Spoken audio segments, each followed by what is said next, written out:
On behalf of St James Ethics Centre, the Wheeler Centre, the Melbourne Food and Wine Festival, The Age, the City of Melbourne and the ABC, all of whom have worked together to make this event possible, I'd like to welcome Philip Woolen.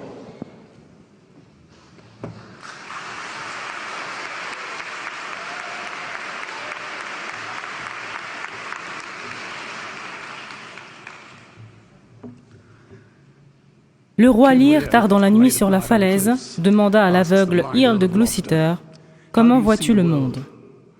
Et Gloucester répond « Je le vois avec mes sens. Ne devrions-nous tous pas ? Les animaux doivent être retirés du menu parce que ce soir, ils crient de terreur dans les abattoirs, les caisses et les cages. Vil goulag ignoble de désespoir. J'ai entendu les cris de mon père mourant, son corps ravagé par le cancer qui l'a tué, et je me suis rendu compte que j'avais déjà entendu ces cris avant. Dans les abattoirs, les yeux arrachés et les tendons coupés, sur les navires bétaillers en direction du Moyen-Orient, et chez la mère baleine mourante quand un harpon explose dans son cerveau alors qu'elle appelle son baleineau. Leurs cris étaient ceux de mon père. J'ai découvert que dans la souffrance, nous sommes tous égaux. Et dans leur capacité à souffrir, un chien est un cochon, est un ours, est un garçon. La viande est le nouvel amiante, plus meurtrière que le tabac. CO2, méthane et oxydes nitreux provenant du secteur de l'élevage tuent nos océans, créant des zones mortes, acides, hypoxiques. 90% des poissons de petite taille sont broyés pour nourrir le bétail. Les vaches végétariennes sont aujourd'hui les plus grands prédateurs marins. Les océans meurent en ce moment. D'ici 2048, toutes nos pêcheries seront mortes. Les poumons et les artères de la Terre.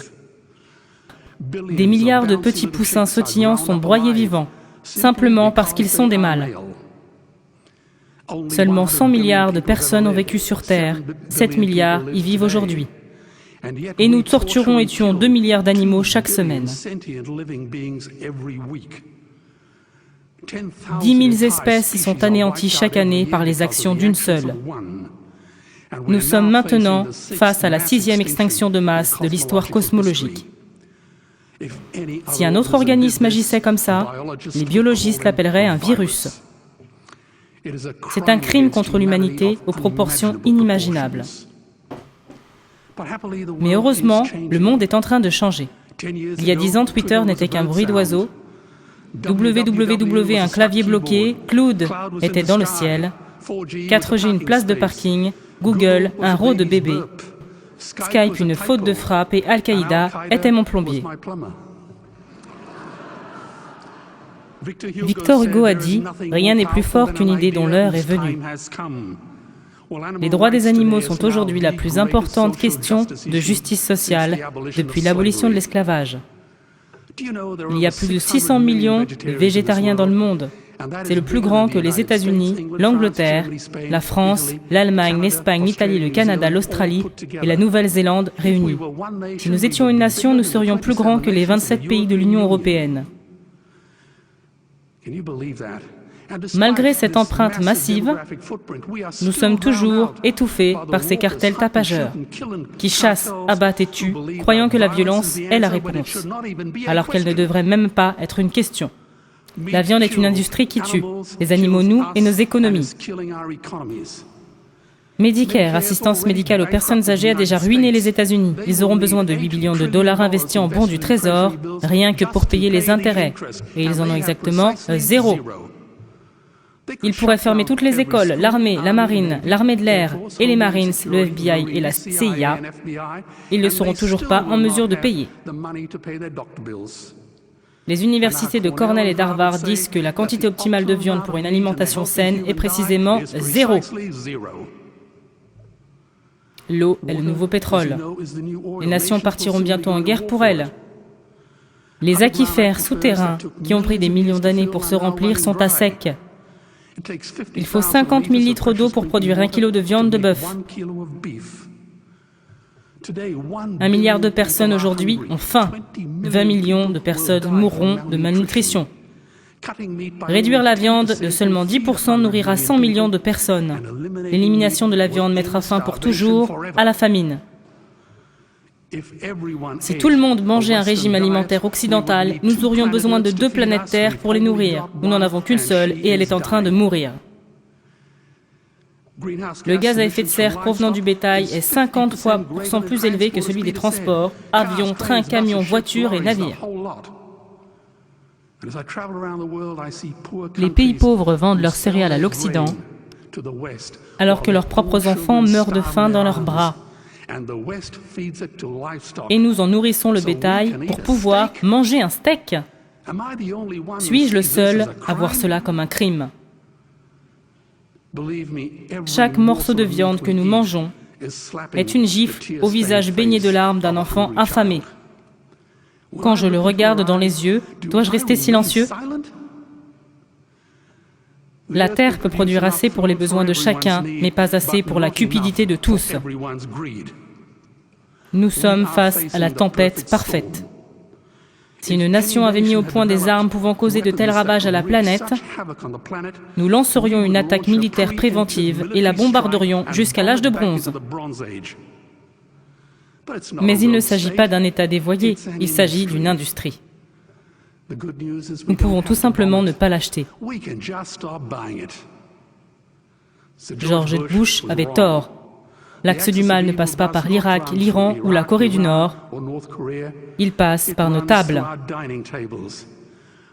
Les armes de destruction massive sont nos couteaux et nos fourchettes. Notre proposition est le couteau suisse de l'avenir. Il résout nos problèmes environnementaux, de santé, d'eau et met fin pour toujours à la cruauté.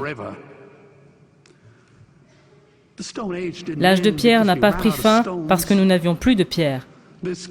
Cette industrie cruelle prendra fin parce que nous finirons par manquer d'excuses. La viande est comme les pièces de 1 et 2 cents. Elle coûte plus cher à faire que ce qu'elle vaut. Et les agriculteurs sont ceux qui ont le plus à gagner. Ce ne serait pas la fin de l'agriculture, mais son essor. Seule la ligne de produits changerait. Les agriculteurs gagneraient tellement d'argent qu'il ne prendra même plus la peine de le compter. Nos gouvernements nous aimeront. De nouvelles industries émergeraient et prospéreraient. Les primes d'assurance santé seraient en chute libre. Et les listes d'attente des hôpitaux disparaîtraient. On serait tellement en bonne santé qu'on devrait tuer quelqu'un juste pour commencer un cimetière. Alors ce soir, j'ai 2 défis pour l'opposition.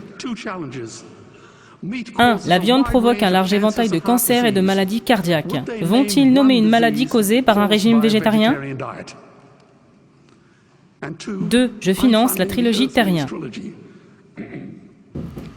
Si l'opposition est si sûre de ses opinions, je les mets au défi d'envoyer le DVD Terrien à tous leurs collègues et clients. Allez, je vous mets au défi.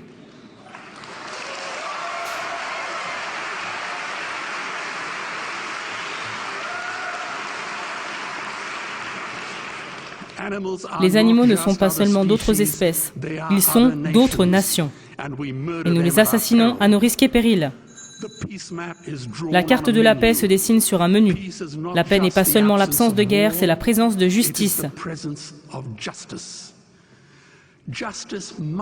La justice doit être aveugle face à la race, la couleur, la religion ou l'espèce. Si elle n'est pas aveugle, elle sera une arme de terreur. Il y a une terreur inimaginable dans ces horribles Guantanamo.